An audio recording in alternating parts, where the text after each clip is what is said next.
Are you looking for the best fall foliage road trip itinerary for New England, where you can see picture-perfect towns and postcard-worthy views that look like they're literally out of a Hallmark movie?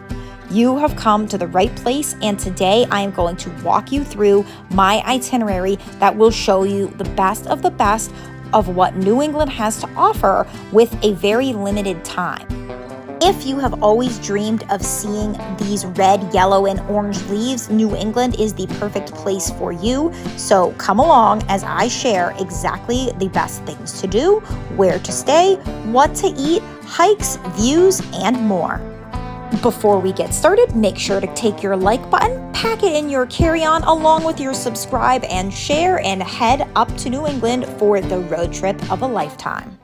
I recommend starting your trip by flying into Boston, Massachusetts because of the geographical location, and flights here are often very affordable, as are car rentals.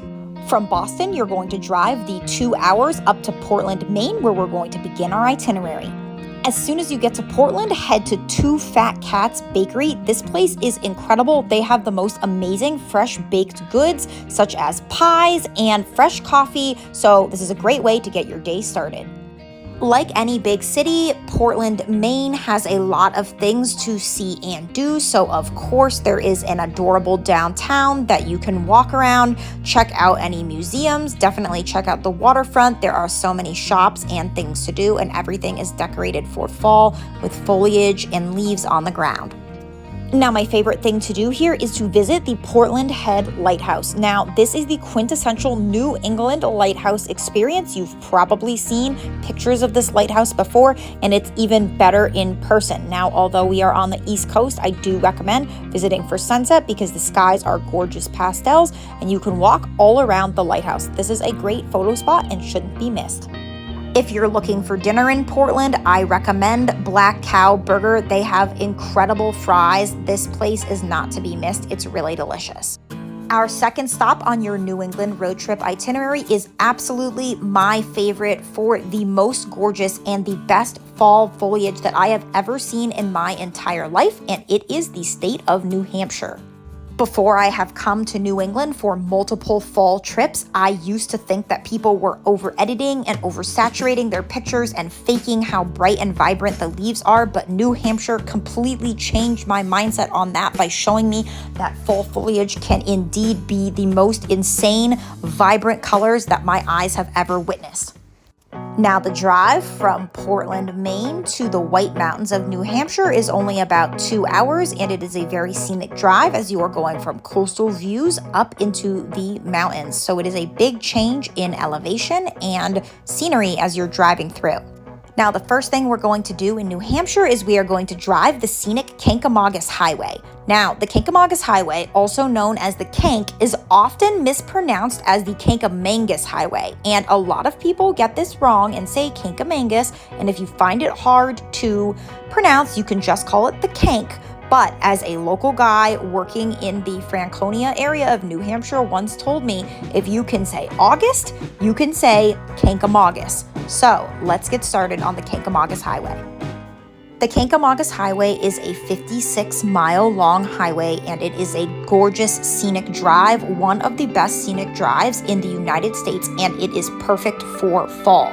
Now, all along this drive, there are a multitude of overlooks and things to see and do, and in this video, I'm going to share with you some of my favorites. Of course, you can stop at as many or as few as you want, but I am just going to give you my recommendations right here in this video. The first place we're going to stop is the Albany Covered Bridge, and if you know anything about New England or New Hampshire specifically, you will know that covered bridges are big historically in this state, so what better way than to start off with a beautiful covered bridge along the beginning of the Kancamagus Highway.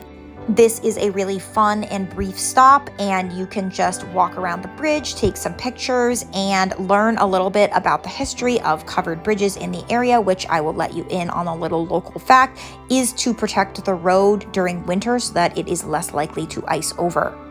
Next up is the Rocky Gorge Scenic Area. Now, this is one of the busier stops along the Kank, and it fills up very quickly depending on what time of year you are visiting. It is also very popular with tour buses, but I do think that it is worth a stop.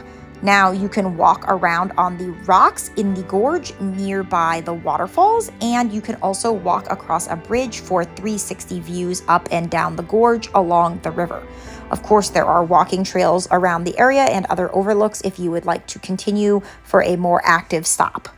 There are so many stops along the Kank, from overlooks to various waterfalls, that you can stop at, and I just recommend pulling over for a quick bathroom break and taking a look at the view at some of these as you cross by them, because it really is worth it even if you don't have a long time to spend. One of the stops that I always find myself coming back to is the Otter Rocks day use area. This is perfect for a picnic. It is also one of the less popular spots along one of the rivers, so if you're looking for foliage and a waterfront area, this is great, and it is not as popular as Rocky Gorge, but it is still beautiful. I have come here multiple times for photography, and they also have picnic tables, so it is perfect for a picnic or a lunch or snack, and it's just gorgeous. Finally, my last recommended stop is the Lincoln Woods Trailhead parking lot. Now, you cannot drive the Kank without seeing how absolutely crazy crowded this parking lot gets, and it's for a good reason. This is some of the best views of the river. There's also a really fun suspension bridge that you can walk on.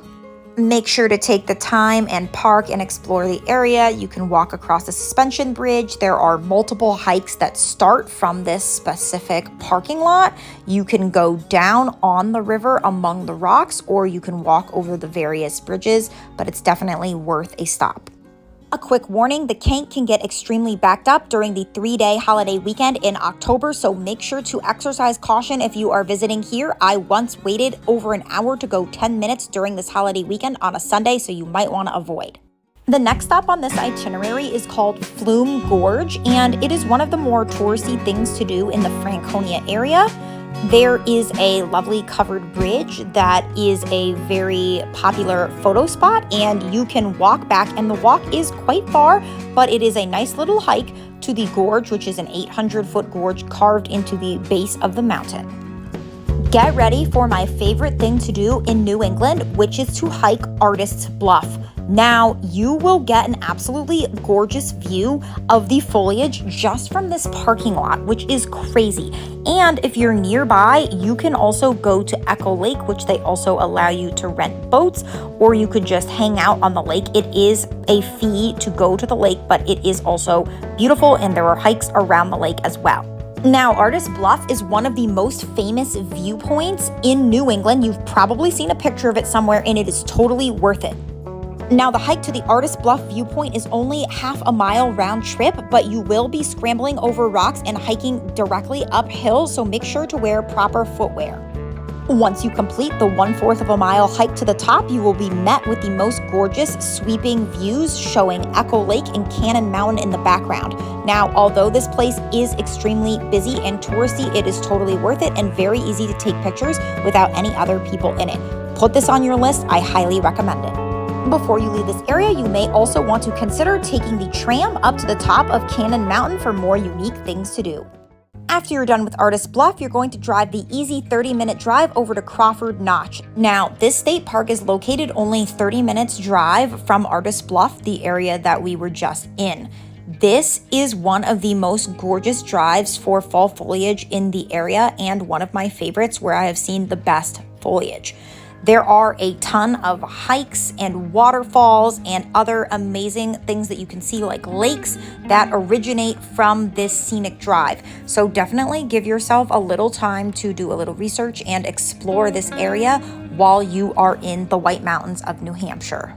If you're looking for where to stay, I recommend the Omni Mount Washington Hotel. Now, this is a luxury property, so if that is not in your budget, that's okay. You should still head over and check out the amazing views from this hotel. Just grab something to drink, sit out on the porch, and enjoy.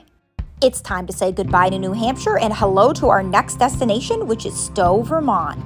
Now, Stowe, Vermont is the picture-perfect quintessential postcard town that looks like it is out of a Hallmark movie. This place is just gorgeous, and there is a reason that it is popular for fall foliage.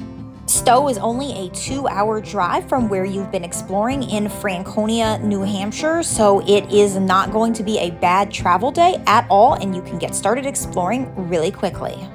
First, you're going to want to start by exploring downtown Stowe. This place is so adorable, and there are tons of shops and restaurants to get things at while you're down here.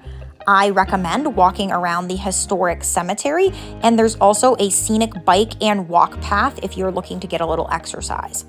Once you're done, walk across the little cute Stowe-covered bridge and head out to the nearby viewpoint, which is just about a 5-minute walk from downtown, so that you get the classic view of the very famous Stowe White Church with the fall foliage in the background. This is something that you won't want to miss. This is the quintessential view, and it's only a quick walk from downtown. One of my favorite places to grab coffee and a quick bite to eat in Stowe is the Stowe Bee Bakery. This place is amazing and has a lot of local baked goods and coffee. It is delicious. We always grab a bag of coffee to bring home as a souvenir. And next stop on the itinerary is a place that I dream about literally all year, and it is the Cold Hollow Cider Mill. Now, the Cold Hollow Cider Mill is a working cider mill, and everything is done in the traditional way. This place is very busy and touristy, and it is like this for a reason. Everybody comes here for the cider donuts, and they are really amazing, but you have to like cake donuts. These are not yeast donuts like Krispy Kreme. They are cakey, but with some ice cream, they are absolutely delicious. Or for a cider slushie, but I highly recommend getting the baked goods. The baked goods here are some of the best that I have ever had, from pumpkin cookies to pumpkin roll to fresh baked pie. Grab some cider on the side. This is the place. You will not want to skip it just because it's touristy. It is my favorite place in the Stowe area, and I dream about it until I get to go back next year. Once you're done with your baked goods and cider, it is time to drive another famous road in the United States called Smuggler's Notch. Now you've driven Kancamagus Highway and Smuggler's Notch, and you can compare the two and see which one is your favorite. Smuggler's Notch is a very windy, scenic drive through the mountains, and there are lots of hikes and various activities such as rock climbing going all around them. So even if you're not going to stop for one of the hikes, it is still worth a drive because this is another very famous scenic drive in the United States, and it's famous for a reason. You may also choose to take the Stowe gondola up to Mount Mansfield. As you can see right here, it is just a quick gondola ride, but it is coming at a steep price, so it's up to you if this is something you want to pay for. If you are looking for a lovely photo spot, I recommend this red barn, which is on a road named Loose Hill Road up to Trapp Lodge, which will be our next stop. Now, this red barn is a historical barn, and with all of the foliage in the background and foreground and the red barn, it's just the quintessential all-American autumn scene and perfect for a quick picture stop. Next up is the Trapp Lodge. Yes, like those Von Trapps from The Sound of Music, these are the same people. Now, like the Omni Mount Washington Resort, I do highly recommend staying here as a base to explore the Stowe area, but if you figured out somewhere else to stay, that does not mean that you should pass up this amazing location. The Trapp Lodge is more than just a hotel. It is also a restaurant. It's a wedding venue. A lot of people come here to get married, and there are a lot of activities that you can do right on the property, such as hiking.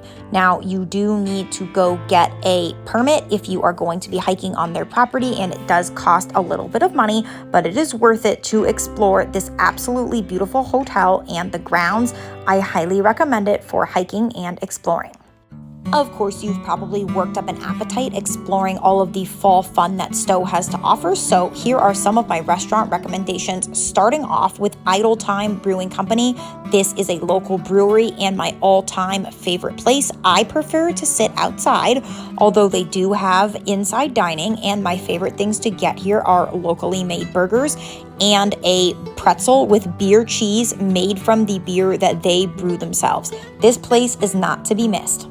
It's okay if you're not in the mood for a brewery. There's also Pie Casa, which has freaking amazing pizza, and there is an Alpine Swiss fondue restaurant, which is located right in the heart of downtown Stowe, which is expensive but super yummy. Our final stop on this itinerary is the state of Connecticut. Now, this is absolutely underrated. People never think about Connecticut, and yet it is my favorite state for fall foliage in New England. Hartford is just an easy 3 hours drive south of Stowe, and once you get here, you're going to immediately want to go to Hogan's Cider Mill. This place is perfect for fall photos. They have the best fall-themed drinks. Just look at this. It is freaking incredible, and amazing cider donuts. Don't forget to pick up a pumpkin while you're here. Next up, I recommend heading to Castle Craig. Yes, this is a real castle in the Hartford area with sweeping views. It should not be missed. If you're looking for tasty baked goods, I love Lost Acres Orchard. Now, this is located 30 minutes north of Hartford and has the most delicious locally made products.